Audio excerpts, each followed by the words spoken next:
নমস্কাৰ বন্ধুসকল, পুনৰ স্বাগতম জনাইছো নতুন এটা ভিডিঅ'লৈ। আজি আমি ডিসকাস কৰিম ক্লাস 12 জিওগ্ৰাফি ইউনিট 9 আন্তৰ্জাতিক বাণিজ্য। ইয়াৰ আগতে মই এই চেপ্টাৰটো দুটা পাৰ্টৰ ভিডিঅ' বনাইছিলো, পাৰ্ট 1 আৰু পাৰ্ট 2। সেই দুটা ভিডিঅ'ত মই আগৰ কোৱেশ্চন এনসাৰবোৰ ডিসকাস কৰিছিলো। ওকে, আৰু যিখিনি বাকি ৰৈ গৈছে সেইখিনি মই আজি এই ভিডিঅ'টোত ডিসকাস কৰিম। যদি তোমালোকে আগৰ দুটা ভিডিঅ' চোৱা নাই তেনেহলে ডেসক্ৰিপচনত লিংক থাকিব, তোমালোকে গৈ চাব পাৰা। আৰু পিডিএফ বোৰ ডাউনলোড কৰিবৰ কাৰণে তোমালোকে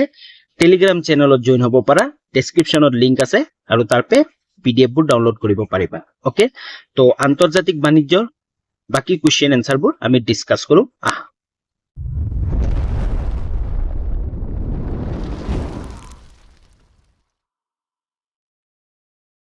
সোয়া 26 নম্বৰ কোৱেশ্চন কি কৈছে, আঞ্চলিক বাণিজ্য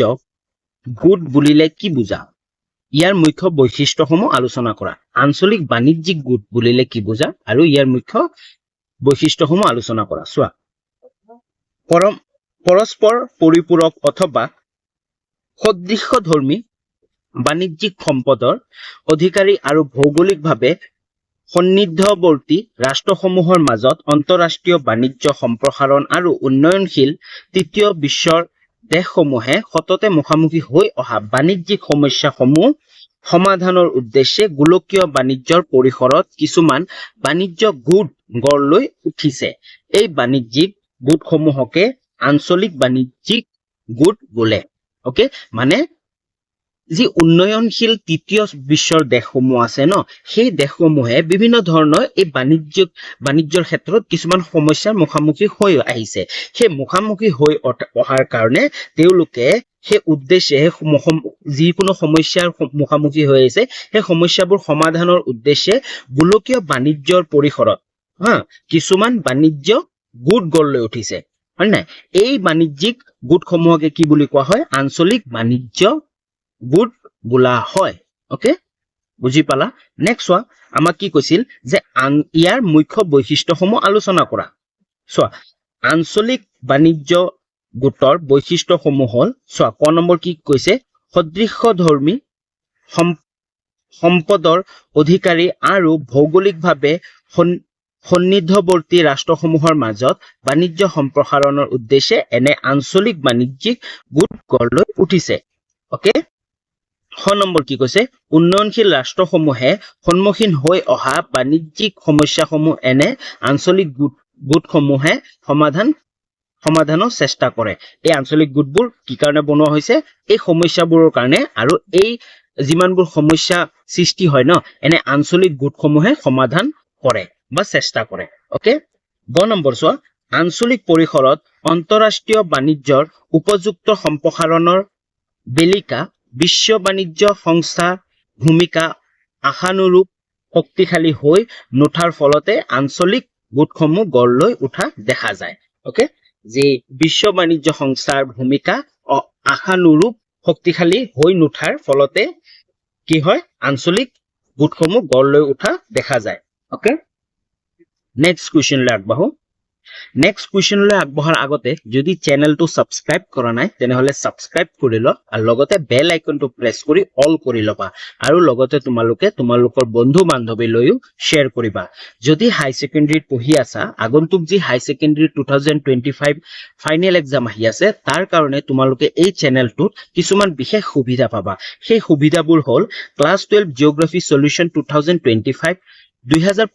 যি ফাইনেল এক্সাম আহি আছে, সেই ফাইনেল এক্সামৰ কাৰণে এইটো চেনেলত তোমালোকে গোটেইখিনি সলিউশন খিনি পাবা। প্ৰতিটো চেপ্টাৰৰ question answer with discussion, previous year question paper with solution. আগৰ বছৰত যিমানবোৰ কুৱেশ্যন পেপাৰ আহিছিল সেই কুৱেশ্যন পেপাৰবোৰো পাবা, তাৰ লগতে সেই কুৱেশ্যন পেপাৰবোৰৰ সলিউশন খিনিও পাবা। Previous year question paper chapter wise, প্ৰতিটো চেপ্টাৰৰ পৰাই আগৰ বছৰত কি কি কুৱেশ্যন এনসাৰ আহিছিল বা কোনবোৰ কুৱেশ্যন এনসাৰ আহি থাকে বা ইম্পৰ্টেন্ট কুৱেশ্যন এনসাৰ কি কি আহিব পাৰে সেইবোৰো তোমালোকে পাবা। ওকে, আৰু এই সকলোবোৰ তোমালোকে ভিডিঅ'ৰ মাধ্যমেৰে জানিব বুজিব পাৰিবা। তাৰ লগতে তোমালোকে যদি বিচাৰা পিডিএফ বোৰো ডাউনলোড কৰিব পাৰিবা, আৰু এই পিডিএফ বোৰ কোনো ধৰণৰ পইচা প্ৰয়োজন নাই,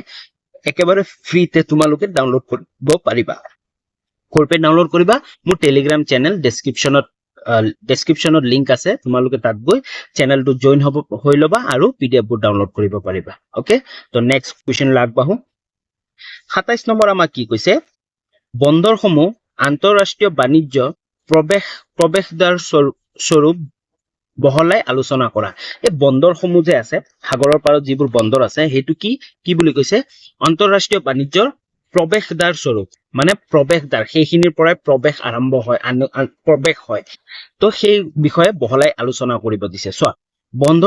বন্দৰসমূহৰ যোগেদি বিভিন্ন ৰাষ্ট্ৰসমূহৰ দ্ৰব্য সম্পদ অথবা শ্ৰম প্ৰযুক্তি প্ৰভৃতিৰ সেৱা সম্পদ আন এখন দেশত প্ৰৱেশ কৰে আসলতে যিমানবোৰ এখন দেশৰ পৰা আন এখন দেশলৈ যিমানবোৰ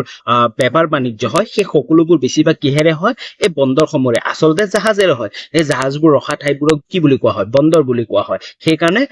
এখন দেশত প্ৰৱেশ কৰে কিহৰ এই বন্দৰৰ সহায়ত প্ৰত্যেক বন্দৰতে জাহাজ সমূহৰ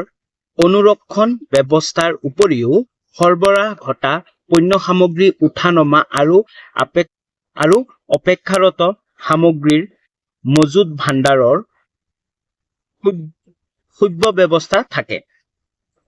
ওকে এনেবোৰ কাম কাজ সুচাৰুৰূপে পৰিচালনা কৰাৰ উদ্দেশ্যে বন্দৰ কৰ্তৃপক্ষই যাৱতীয় ভাণ্ডাৰ গৃহ সা সৰঞ্জাম পৰিশ্ৰম বল যান বাহন প্ৰভৃতি সষ্টম ৰাখে ওকে আৰু এই বন্দৰবোৰত কি হয় বস্তুবোৰ অনা নিয়া বা উঠা নমা এইবোৰ সকলো কৰিবৰ কাৰণে বন্দৰ কৰ্তৃপক্ষই সকলোবোৰ যিমানবোৰ যাৱতীয় বস্তু আছে যিবোৰ ইম্পৰ্টেন্ট বস্তু আছে সেইবোৰ সকলো কি তাত থাকে অন্যান্য পৰিবহনৰ তুলনাত জল পৰিবহন এইটো জল হ'ব জন নহয় জল পৰিবহন অধিক সুচল আৰু কম খৰচীয়া হোৱা হেতুকে বিশ্বৰ অধিকাংশ আন্তঃৰাষ্ট্ৰীয় বাণিজ্য এই পৰিবহন ব্যৱস্থাৰ জৰিয়তে সম্ভৱ হৈ আছে সব যি জল পৰিবহন আছে ন এই সাগৰৰ পৰা যি জাহাজেৰে পৰিবহন কৰা হয় সেই পৰিবহনটো কি অধিক কি সুচল আৰু কম খৰচীয় হোৱা হেতুকে বিশ্বৰ অধিকাংশ কি আন্তঃৰাষ্ট্ৰীয় যি বাণিজ্য আছে এই বাণিজ্য পৰিবহন ব্যৱস্থাৰ জৰিয়তে সম্ভৱ হৈ আছে এই জল পৰিবহন ব্যৱস্থাৰ জৰিয়তে সম্ভৱ হৈ আছে এই পৰিবহন ব্যৱস্থাত এনে বন্দৰসমূহৰ যোগেদি এখন দেশৰ পৰা অহা দ্ৰব্য সেয়া আদি আন এখনত সোমাব পাৰে এখন দেশৰ পৰা আন দেশলৈ যাব পাৰে এই বন্দৰসমূহৰ যোগেদি এখন দেশৰ পৰা আন এখন দেশলৈ যাব পাৰে আৰু আন এখন দেশৰ পৰা আন এখন দেশলৈ আহিব পাৰে সেয়েহে বন্দৰসমূহক আন্তঃৰাষ্ট্ৰীয় বাণিজ্যৰ প্ৰৱেশদ্বাৰ বুলিব পাৰি সেই কাৰণে এইবোৰ বন্দৰবোৰ আছে যে সাগৰীয় বন্দৰবোৰ এই বন্দৰবোৰক কি বুলিব পাৰি আন্তঃৰাষ্ট্ৰীয় বাণিজ্যৰ প্ৰৱেশদ্বাৰ বুলিব পাৰি ওকে বুজি পালা next question 28 number question so আমাক কি কৈছে আন্তঃৰাষ্ট্ৰীয় বাণিজ্যত ৰেশম পথৰ ভূমিকা সম্পৰ্কে এটি টোকা লিখা এতিয়া ৰেশম পথৰ ভূমিকাৰ বিষয়ে এটি টোকা লিখিব দিছে চোৱা ৰেশম পথ হৈছে ৰোমৰ পৰা চীন দেশ সংযোগী প্ৰাচীন বাণিজ্য পথ ৰেশম পথ কোনটো হয় এতিয়া তোমালোকে ৰেশম পথটো হ'ল যে ৰোমৰ পৰা চীন দেশ সংযোগী প্ৰাচীন বাণিজ্য পথ হয় এইটো এটা সেইটো কি বুলি কোৱা হয় ৰেশম পথ এই পথটোৰ দৈৰ্ঘ্য প্ৰায় 6000 কিলোমিটাৰ এই পথটোৰ দৈৰ্ঘ্য কিমান 6000 কিলোমিটাৰ এই বাণিজ্য পথেৰে যাতায়াত কৰা বণিকসকলে পূবমুখী যাত্ৰাত আৰু পশ্চিমোৱা যাত্ৰাত ৰেশমী কাপোৰ বাণিজ্যিক প্ৰকৰণ মূল পণ্য দ্ৰব্য ৰূপে বাছি লৈছিল যদিও যাতায়াত পথটোৰ মাজভাগত অৱস্থিত মধ্য এছিয়া পাৰস্য আৰু ভাৰতত উৎপাদিত বিভিন্ন ধৰণৰ মূল্যৱান দ্ৰব্যৰ আন্তৰ্জাতিক লেনদেন কৰা হৈছিল সো এই যে 6000 কিলোমিটাৰ এটো যি ৰেশম পথ আছিল এটো কেনেকৈ আৰম্ভ হৈছিল ৰোম দেশ আৰু কি চীন দেশৰ মাজত কি হৈছিল তেওঁলোকে যেতিয়া পূবাকে তেওঁলোকে যেতিয়া যাতায়াত কৰিছিল তেতিয়া কি কৰিছিল ঊণ লৈছিল ৰোম দেশৰ পৰা ঊণ লৈ গৈছিল আৰু যেতিয়া পশ্চিমীয়া হৈছিল তেতিয়া কি ৰেশমী কাপোৰ তেওঁলোকে বাণিজ্যিকসকলে ৰেশমী কাপোৰ লৈ আহিছিল হয় নাই তাৰ মাজত যেতিয়া তেওঁলোকে মধ্য এছিয়া আৰু ভাৰতত উৎপাদিত বিভিন্ন ধৰণৰ মূল্যৱান দ্ৰব্য আন্তৰ্জাতিক লেনদেন কৰা হৈছিল আৰু সেই সময়ত ভাৰত আৰু মধ্য এছিয়াৰো বিভিন্ন ধৰণৰ মূল্যৱান দ্ৰব্য যেনে মছলা বা চাহ এইবোৰ কি হ'ল আন্তৰ্জাতিক লেনদেন কৰা হৈছিল এই পথকে প্ৰথম আন্তঃৰাষ্ট্ৰীয় বাণিজ্যিক পথ বুলিব পাৰি আৰু এই পথটোৱে প্ৰথম কি আছিল আন্তঃৰাষ্ট্ৰীয় বাণিজ্যিক পথ বুলিব পাৰি আৰু এইটোৱে প্ৰথম আন্তঃৰাষ্ট্ৰীয় বাণিজ্য পথ আছিল বুজি পালা 30 নম্বৰক আমাক কি কৈছে অৱস্থান আৰু মালবস্তুৰ ভিত্তিত বন্দৰৰ শ্ৰেণী বিভাজন কৰা অৱস্থান আৰু মালবস্তুৰ ভিত্তিত বন্দৰৰ শ্ৰেণী বিভাজন কৰা চোৱা বন্দৰসমূহ সৰবৰাহ ঘটা মালবস্তুৰ ভিত্তিত বন্দৰসমূহক তিনিটা ভাগত বিভক্ত কৰিব পাৰি কেইটা ভাগত তিনিটা ভাগত বিভক্ত কৰিব পাৰি ক নম্বৰ ঔদ্যোগিক বন্দৰ চোৱা ঔদ্যোগিক বন্দৰ কোনবোৰ শিল্প উদ্যোগৰ কেঁচা মাল আৰু খাদ্য শস্য সৰকাৰী বন্দৰসমূহক ঔদ্যোগিক বন্দৰ বোলে মানে যিবোৰ বন্দৰৰ পৰা শিল্প উদ্যোগৰ কেঁচা মাল বা খাদ্য শস্য সৰবৰাহ কৰা হয় সেই বন্দৰসমূহক কি বুলি কোৱা হয় ঔদ্যোগিক বন্দৰ বোলে যেনে চোৱা আকৰিক লৌহ কপাহ কয়লা প্ৰভৃতিৰ ইন্ধন সম্পদ ৰাসায়নিক দ্ৰব্য শ্ৰেণী প্ৰভৃতিৰ দ্ৰব্যসমূহ এই শ্ৰেণীৰ বন্দৰত সৰবৰাহ কৰা হয় যেনে মাংগালোৰ বন্দৰ এই শ্ৰেণীৰ বন্দৰৰ অন্তৰ্গত যদি তোমালোকক সোধে ঔদ্যোগিক বন্দৰ এটা নাম লিখা তেনেহলে লিখিবা মাংগালোৰ বন্দৰ ওকে নেক্সট 6 নম্বৰটো চোৱা বাণিজ্যিক বন্দৰ বিভিন্ন প্ৰকাৰৰ শিল্প উদ্যোগৰ পৰিসজ্জিত দ্ৰব্যসমূহ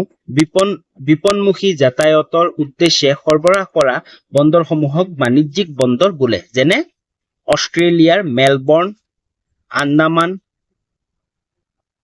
পৰ্ট ব্লেয়াৰ প্ৰভৃতিৰ বন্দৰসমূহ এই শ্ৰেণীৰ বন্দৰ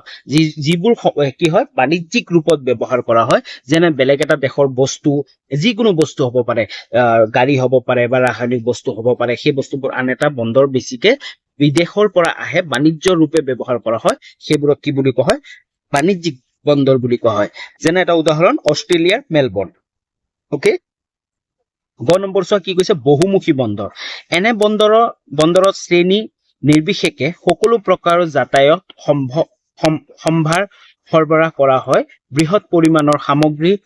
একেলগে উঠানমা কৰাই এনে বন্দৰৰ বিশেষত্ব ভাৰতৰ বিশাখাপট্টনম শ্ৰীলংকাৰ কলম্বো প্ৰভৃতিৰ এনে বন্দৰ ওকে নেক্সট হল কি বহুমুখী বন্দৰত কি হয় শ্ৰেণী নিৰ্বিশেষে সকলো প্ৰকাৰৰ যাতায়াত সম্ভাৰ সৰবৰাহ কৰা হয় ওকে তাৰ উদাহৰণ কি ভাৰতৰ বিশাখাপট্টনম শ্ৰীলংকাৰ কলম্বো এনে বন্দৰ ওকে তো আজিলৈ ইমানখিনি আছিল বাকি যি কোৱেশ্চন আনসাৰ ৰৈ গৈছে সেইটা মই নেক্সট ভিডিঅলৈ দিবলৈ চেষ্টা কৰিম যদি চেনেলটো সাবস্ক্ৰাইব কৰা নাই তেনেহলে সাবস্ক্ৰাইব কৰি লোৱা লগতে বেল আইকনটো প্ৰেছ কৰি লোৱা বন্ধু বান্ধৱীলৈ শ্বেয়াৰ কৰা ওকে পুনৰ লগ পাই আছো নতুন এটা ভিডিঅলৈ